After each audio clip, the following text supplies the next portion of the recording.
Life gets busy, right? And this Yeah. idea of really being in control, having personal sovereignty over your own stuff, your finances, your future, it's probably something you think about. Oh, absolutely. It's a powerful concept. Well, today we're doing a deep dive, cutting through the noise to get to the core of a resource that's all about that. Exactly. We're looking at the Golden Quill, 13 signature series. Think of it as this structured educational path. 13 series, wow. Yeah, 65 episodes in total. It pulls together ancient wisdom, spiritual ideas, and even modern finance tech, all aimed at helping you reclaim that sovereignty. Okay, 65 episodes is a lot. So our mission today is basically to give you the highlights, right? A shortcut to understanding the key ideas from the Golden Quill. Precisely. We've looked through the outlines, and what's really interesting is how it all fits together. It's logical. It builds step by step. Exactly. Each series seems to lay the groundwork for the next one. So where does this journey kick off? Series 1, it looks like, Foundations of Trust, Law, and Sovereignty. That's the starting block, the foundation, really. 5 episodes just focused on these fundamental principles. Getting the basics right first. Yeah, understanding how legal structures work and, importantly, where you stand naturally within them. Okay, one thing that jumped out at me was this difference between legal fictions and lawful standing. That sounds important. Why does that distinction matter so much? Well, it's pretty crucial. It helps you see the difference between, say, rules applied to entities created by law, like corporations, and your own inherent rights as a living person. Ah, okay. So like the paper entity versus the actual person. Sort of. Many things we deal with, they exist on paper, legally speaking. Lawful standing is more about your rights under natural or common law. Getting that difference, it can really shift how you view things. I can see that. Knowing who or what you're dealing with. The outline also mentions the history of trusts. Why look backwards? Good question. Understanding where trusts came from shows why they're still so relevant and, frankly, powerful. They've been used for centuries. Right, not just some new invention. Exactly. For protecting assets, managing inheritances, knowing that history builds confidence, these are time-tested frameworks. Okay. And this idea of properly witnessed declarations for creating authority. What's the practical side of that? It's all about making things legally solid. When you have declarations properly witnessed, maybe notarized, it adds this layer of validity. Makes them harder to challenge. Yeah, essentially. It strengthens your position, makes your intentions clear and recognized, especially if you're dealing across different jurisdictions. Yeah. It's about creating that official record. Got it. A That- solid, defensible foundation. And Series 1 offers a guide, The 7 Immutable Principles of Trust Law. Sounds like a concrete takeaway. It does, a real framework. Hmm. And building right on it, Series 2 gets into practical applications and client transformations. Okay, so this is where the theory hits the road, so to speak. Exactly. Real-world examples, case studies showing how people, businesses have actually used these ideas. To do what specifically? Well, things like changing their legal standing, protecting assets, creating what they call jurisdictional shields. Jurisdictional shields like legal insulation. That's a good way to put it. And it tackles specific things people worry about: taxes, protecting property. Right, the everyday challenges. Yes, and Series 2 apparently shows how the Golden Quill provides tailored solutions for those very real problems, not just abstract theory. So you see the principles from Series 1 in action, and there's a Sovereign Services Field Manual mentioned, like a catalog of options. Sounds like it. A practical guide to the strategies they offer. Okay, so from there, Series 3, Commerce and Remedy, Mastering Commercial Law, seems to go deeper, more advanced stuff. The art of remedy.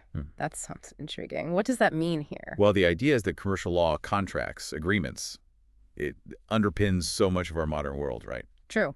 Business, finance. Exactly. So remedy here is about knowing how to respond, how to assert your rights effectively within that commercial system if something goes wrong, understanding the rules of the game. Okay. And it mentions practical things like UCC filings, strawman recapture, affidavits. These sound pretty technical. They can be, yeah. But the series aims to make them understandable. UCC filings, for instance, are about recording financial interests publicly, a way to stake your claim. And strawman recapture. That's a concept I've heard bits about. Right.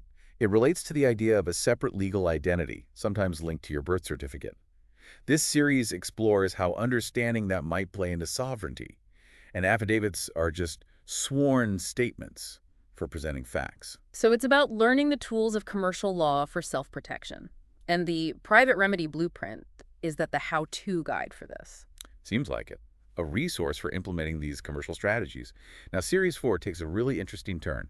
Esoteric knowledge and sacred law, spirituality and contracts. That's unexpected. It really is. The metaphysics of paper. That phrase alone makes you think, what's the link they're drawing? Well, if you think about it, any legal document starts as an idea, Right? an intention, Yeah. an agreement. This series explores that connection. The idea that the principles of trust, belief, intention, they're fundamental to both spiritual promises like oaths and legally binding contracts. So looking beneath the surface of legal documents, it mentions sacred geometry, the power of oaths, consciousness as jurisdiction. That's pretty out there. It definitely stretches the conventional view. It looks at symbolism, the power of belief in shaping reality, both legal and maybe spiritual. The idea of consciousness being the ultimate authority. It suggests something beyond human-made law. A very different perspective. Okay, shifting gears a bit, maybe back to something more grounded for a moment.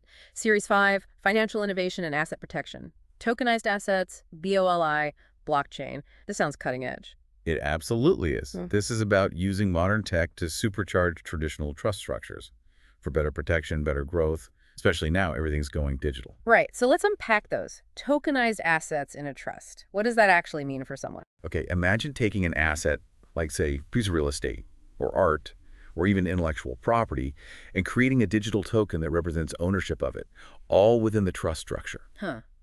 And the benefit? Well, potentially several things. Easier to divide ownership, maybe, like fractional shares. Smoother, maybe automated transfers. Plus enhanced security with digital ledgers and possibly better protection across different countries or legal systems. Flexibility and security. Okay.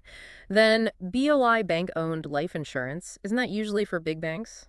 It is, traditionally, but this series explores using that same kind of sophisticated insurance within private trusts for individuals Oh. to potentially get tax advantages on wealth growth and add another layer of asset protection. It's like taking a tool the big players use and adapting it for personal sovereignty goals. Interesting. Democratizing finance tools, almost. And finally, blockchain secured trusts.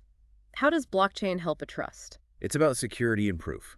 Using that cryptographic verification creates this immutable, transparent record of the trust documents, who owns what, when transfers happen. Like a tamper-proof digital notary. Sort of, yeah. Very secure, very auditable, especially useful if you're dealing with assets or legal stuff across borders. Adds a really strong layer of digital certainty. Okay, that makes sense. And the tokenized wealth playbook is the guide for putting these strategies into action. Seems so. A roadmap for using these new tools. Now, building on that financial side, Series 6 gets into sovereign banking and digital finance infrastructure. Sovereign banking Yeah. sounds like building your own financial system almost. That's pretty much the idea. This series looks at the architecture, how you'd build private banking systems using trusts as the base, but then integrating decentralized finance, DeFi, tools. To operate outside the traditional banks. That seems to be the goal, yeah. Yeah. Operating more independently, but still within a legally protected structure. What are the key pieces needed for that, according to the series? It mentions a few things. Solid trust structures is the foundation, linking up with decentralized exchanges for access, using things like multi-signature treasuries for control over funds. Multi-signature, like needing multiple keys. Exactly, for security and governance. And also setting up jurisdictional firewalls, more layers of legal protection. Wow. So it's mixing old school legal structures with very new tech. And there's an ebook, Build a Private Bank, for the details. Sounds complex. It certainly does, but it aims to guide those seeking that level of financial independence. Okay, one more. Series 7, Asset Protection, but focused specifically on transportation and logistics. That's very specific. Why that sector? Well, it highlights how these broad ideas can be applied to solve very particular industry problems, right? Vehicles, freight, managing fleets, they have unique challenges. True, lots of regulations, liability issues. Exactly. And this series explores using trust structures for those tangible assets, trucks, cargo, etc. How to establish sovereign ownership while still navigating the rules. And the advantages for, say, a trucking company. Potentially better protection for their vehicles and equipment, shielding from liability if something goes wrong, maybe even saving money through different kinds of insurance within the trust framework. They mentioned some potential results, too, like better protected vehicles, an average decrease in liability, typical annual savings on insurance, no hard numbers, but pointing towards benefits. Right. It suggests possibilities, likely depending on the specific situation. But the potential for better protection and savings is the focus. And there's a Fleet Freedom Guide tailored just for them. Okay, so from the absolute basics of law and trusts, all the way to DeFi, banking, and niche industry applications like trucking, the Golden Quill definitely seems comprehensive. It really does. It paints this picture of a whole interconnected system, law, finance, even those deeper principles, all aimed at empowering you towards greater personal control, sovereignty. Well, we've only just scratched the surface here in this deep dive, of course, but hopefully you, listening, have a clearer sense now of the map laid out by this resource, the core ideas, the potential paths. It's definitely a different way to look at things. Absolutely. And it leaves you with a question, doesn't it? Thinking about how all this connects the legal, the financial, maybe even the spiritual aspects they touch on. What part of this idea of personal sovereignty really grabs your attention? What makes you want to dig deeper?